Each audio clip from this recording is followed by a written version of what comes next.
लग्नाची बेडी या मालिकेत आपण पाहणार आहोत की सिंधू ही मधूला भेटण्यासाठी एका रिकाम्या जागी आलेली असते आणि ती म्हणते, काय मधू, किती दूर आणलंस फ्रेंड मला, मी फार थकले आणि त्या पोलीसवाल्याच्या कचाट्यातून कशी तरी सुटून आले. त्यानंतर मधू ही त्या मुलीला फोन लावते आणि ती मुलगी बाहेर येते. त्या मुलीच्या डोक्याला पट्टी लावलेली असते. तिला बघून सिंधूला मोठा आनंद होतो, कारण तिला वाटत असतं की आपण आता सावीला भेटणार, परंतु ती सावी नसून दुसरी कोणीतरी मुलगी असते.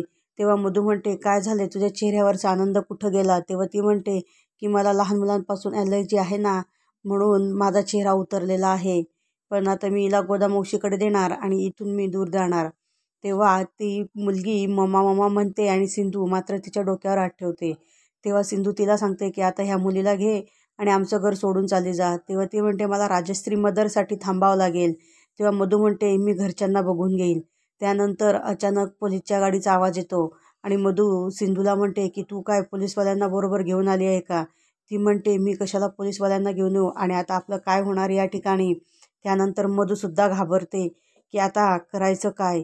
ती बाहेर येऊन डोकावते तर तिला पोलिसांची गाडी दिसते आणि त्या गाडीमध्ये तिला राघव दिसतो. राघवला पाहिल्याबरोबर ती म्हणते, आता राघव या ठिकाणी कशामुळे आला आहे आणि आता आपलं काय होणार. राघवची आणि तिची एक नजर होते. असे भाग पाहण्यासाठी आमच्या चॅनलला लाईक करा, शेअर करा आणि सबस्क्राईब करा.